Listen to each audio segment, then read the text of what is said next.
What's up? What's up?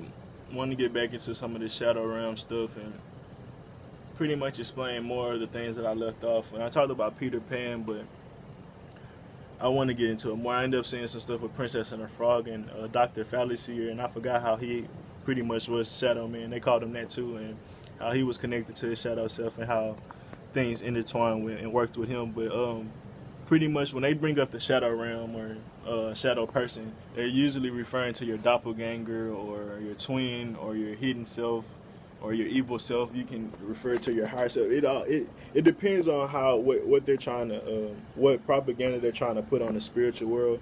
And for me, if I was to make a movie, I'll make it your hidden self. I'll make it your I'll make it maybe your higher self. I'll make it just like I wouldn't make it your evil self because I don't necessarily consider it evil, but it's just your perspective on your hidden self, and that's what they're gonna. That's when you gotta realize when you watching movies, this is how they perceive the spiritual world. That's not necessarily how the spiritual world is, and the reason they perceive it this way is because certain because their perspective on it in a sense. And I'm not meaning actual mental perspective, but let's say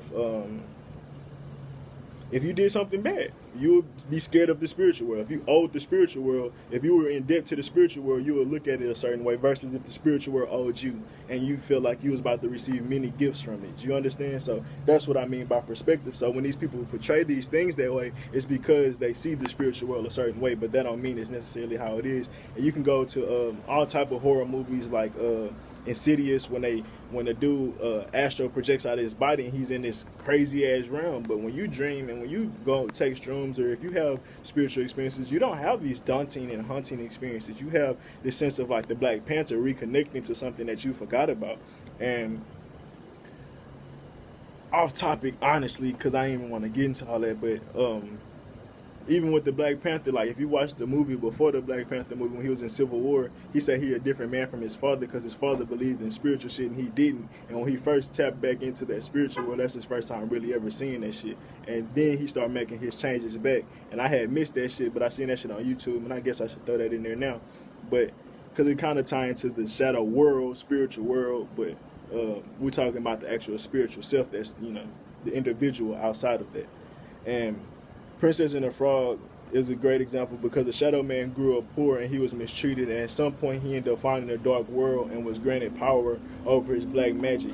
And I don't think he was necessarily granted, I ain't even gonna get into that right now, but he found the dark world and he was granted power over black magic. And the reason why is because he went through that turmoil, those lessons, and pretty much just like us, when we're here, we try to fit in so much, and eventually it's just like to a point where like, fuck, man, this reality not for us. It should not, just not going to vibe with me, and go to a point where what are you going to reconnect to, because now you're balancing outside of this world, so you got to go to another world, and that's like the hero's journey. Talked about that in that video, or Heru's journey, like where you're the balancer of two worlds in a sense. So you're trying to live two worlds and figure out what world you're going to really exist in. You can even go to Hercules. Well, I mean, Hercules is an example of the hero story. Journey, but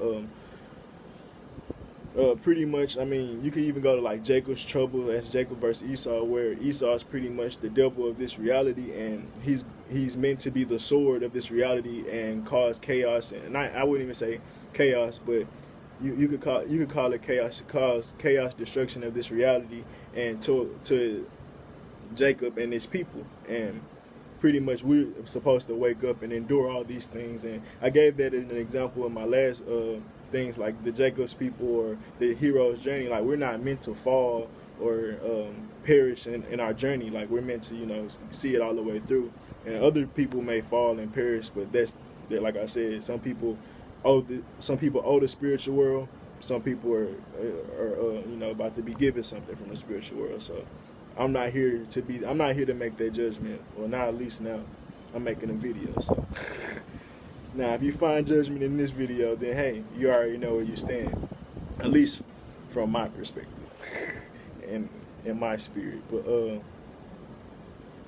his shadow self listened to him, and his shadow self showed his true intent. So if he was a smooth talker, or say whenever he was just saying like a promise or giving you something, he'll be like, well, his shadow self will show like a snake, or it'll show like if he was mad, it'll show his true intentions. Like he'll be smooth talking and saying he not upset or not showing he not upset, but his shadow self will show it, or his shadow self will try to give you something, but I'm fucking up.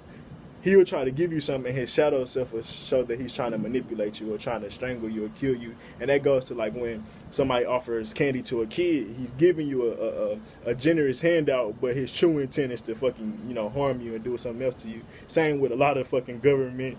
Same with most fucking things that go on in this reality. They tell us certain things, but it's always something else, and people don't realize that. But once you connect to your shadow self, you kind of you'll realize that you and not be manipulated. Because he manipulated a lot of people because they were lost and they was in this world, and that's just pure honesty. But think about it like this: say when somebody walk in the room and you feel their presence, but you didn't see them do anything wrong. They might not even say nothing, and even if they said something, it might not have been that too much to pull from. But your shadow self like, nah, I don't fuck with that person. And it's really because you're listening to your shadow self and understanding it, and just that connection is real. But other people, they might stay in that relationship or be like, oh, that's just me being irrational and me judging the book by its cover. But sometimes, nigga, 9 times out of 10 we're wise enough to see a book by its cover. Because if it got a fucking title, if you got good context clues, the title gonna tell you enough. You might not know the full story of the book, but you know the fucking title, and that's good enough. And shit. You can even flip it to the back and sometimes be some shit on that. I'm just saying, hey, look, I be making shit deep sometimes because it gotta go there. But yeah, pretty much if you had your shadow self, you can feel other people's vibrations or understand people's vibrations outside of the actual physical eyes and physical ears and shit like that. And the reason he even had control over his shadow self is because he went through that trouble and he went through those problems. And they didn't necessarily show all of that, but I think that's why he ended up having control. And he had a lack of control, so I'm sure he didn't have all his powers. And that's the thing I said I didn't really want to get into. And it showed at the end because the ancestors, he pretty much betrayed them in the sense of they gave him everything he needed to complete his mission, but he still fell off of his mission. And I believe that our ancestors and our higher selves and our spirit hidden self not really gonna fuck with us until it know that we on that righteous path. Like with Hercules, he had to go through so many different lessons, and even when he thought he was ready, it was like, nah, you still got some more to prove. And that's why I feel like it might have been some little bullshit, but like I said, that just go to how people see the spiritual world. You think the spiritual world is a game, and you keep playing games with it, you're gonna get burnt. And like I said, I tell people, don't play with me, don't play with the spirit, don't play with a lot of things, because at the end of the day, I wouldn't play with you, and I know that I ain't gonna get into it, but I treat people like God. Like, you wouldn't play with God, you wouldn't play with your so-called Jesus or whatever, so don't play with me, don't waste my time, because you wouldn't waste their time. Or maybe you are wasting their time, and don't waste my time, because I look at myself way higherly than you treat them. But that's just my perspective, and that's from what I grew up, and that's from what I've learned. Like, and me treating myself like that and being that type of way, I'm gonna naturally treat you like that. I'm not gonna waste your time. I'm gonna be real with you. I'm gonna be 100% honest, because there's really nothing to hide, because it's me. I am what I am. And I already said the shadow self represents the doppelganger twin, the evil self, hidden self. And it's a new movie that's about to come out, and I've been asleep on it, How to Train a Dragon. Like, I watched it, and I guess I was asleep while I was sleeping on it type shit. So I wasn't even woke when I was watching the first movies. But now that these hoes coming out now with the hidden world, I'm like, oh damn, nigga, they throwing all the subliminal messages out there. How to Train a Dragon, hidden world, nigga. They're literally saying how to train your kundalini in the hidden world. And that go to, like, hidden world, people don't understand, because that's like faith, love, a lot of different things that you don't see but you still believe in. Like, even when you pray and meditate, like, all these different things that hidden, that you don't physically see something happening. Even your mind and mental shit, dreams, like, all that shit's hidden. Like, even though you necessarily can see your dreams, the fact that you don't believe it real and all that different things just go to show, our interpretation. But How to Train a Dragon Hidden World is showing you that they're hidden. I'm sure it's going to show you how the hidden world is real, and maybe that's probably where the dragons come from, and so many other different things like that. Like I said, it ain't even came out yet. But if you look at the other movies, the first dude to be friends with a dragon and to be like, you know what, let's try to learn from these dragons, or train, or however, like, the work with the dragons. He pretty much came up upon the fastest dragon. It was black, and it was broken, and it needed help. Like, come on. Like, what are we talking about? Your hidden self is broken. You're broken. Like, he needed help because nobody. He was an outcast. Him even fighting that dragon was because some shit happened to him. He was emotional. He ran away. Found the hidden dragon. Found that the hidden dragon was broken. Helped fix it. They bond because it was a rocky transition. But once they started bonding, it was over. Like, it wasn't like.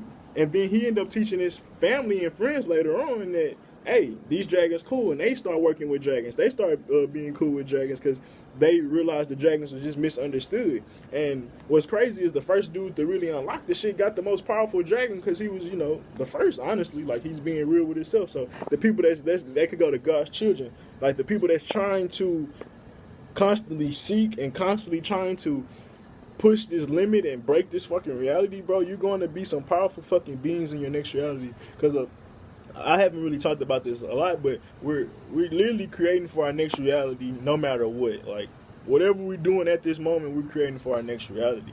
And you can say we're in the womb, and whatever we're about to be birthed to, like, a lot of people say they feel new shit. Like, it's because it's because of the vibration. Whatever you're going to have is because of the vibration that you're on now inside of the womb. Like, that's like saying if your mom taking care of you, or if your mom giving you love, or your mom giving you knowledge. I'm just saying, like, when you're in the womb in real life or the physical. But our reality is showing us what we really want to be. We want to be in control. We want to have a lot of different things. It just depends on who you are and what you believe in. But let's get into this Peter Pan for around out of time. Peter Pan had lost his shadow self due to some physical experiences. I think Wendy's mom took his shadow when she found him in a house. I don't know if he was homeless. I don't know if he was adopted, or I don't fucking know. I don't know. I don't remember. I don't remember if he was in a foster home or not, but pretty much Wendy they got his soul back. I mean, his shadow back somehow, and she stitched his soul back up together. And when he stitched his soul back up together, that's when he started being able to face reality. And I don't know if that was when he was able to go to Never Never Land or get out of Never Never Land, but it really doesn't matter. It just go to show you, like, when he first reconnected to his soul, it was a little hard for him to work with it. Like, they were. Say if you had both your shoes tied together, like, you couldn't walk type shit. So they didn't know how to walk together because your shadow is with you at every step. And the more he began to work with it, it's just like him training his dragon. It's the same fucking story. As soon as they go through these trials, they go through the tribulation of working with each other, figuring out how they need to fly with each other and maneuver with each other, and pretty much be compatible with each other. Like I said before, being that mediator and harmonizing and realizing you got to fix shit because, whatever. A bunch of different reasons. And pretty much it's the same shit with Peter Pan. Once you learn how to walk with your shadow, bro, you're good. And let's see. And a lot of us detach from our hidden self because we get tired of facing reality. And that's really the hardest truth. Like, and even I just seen a tweet. Man, shout out to, I forgot his name, bro. He'll know if he watched these videos. But he was saying that, fuck what he say, hidden self, get tired of facing reality. Some people come here to this reality just to experience ignorance, because this reality is about experience. So some people are here just to be ignorant enough to be like, all right, well, now I know what ignorance is. It's like some people come here just for love. Some people come here from control. Some people come here for a bunch of other different reasons. And I mean, like I said, we all have different paths. We all look at spirituality at different lights. So I mean, we can't expect everybody to be on our same path. But that's why I try to talk to the people that are in both worlds or in multiple worlds, and they're trying to figure out, because they keep coming into my world for a reason. Like, so hey, do you want to be here or not? Like, I'm just telling people, like, I'm here being in this world trying to create my world, and it's a reason that you keep bumping into my life, and it's a reason that, like, you might think you want to do life like this, but if you come in this way, I'm trying to tell you, God's children don't like this world. God's children don't want to be a part of this reality. And if you, my friend, like, at one point, you're going to have to come to a crux and realize that. Like, we can be friends for however long, but once, like, this shit really boiled down, you're going to either have to make a decision to stay here or leave. And that's honestly talking about physical shit, spiritual shit, and just as in, as below, as within, as without. Like, at some point, you got to make a choice on what world you choose. Like, when, I forgot who was walking back from Sodom and Gomorrah, but God told them not to look back, and a woman looked back, and she got frozen time. Like literally, if you look at it in the physical, like she had to go back and reincarnate into Sodom and Gomorrah, into Babylon, and the other person got to leave. And that's what I'm trying to tell people: get the fuck out.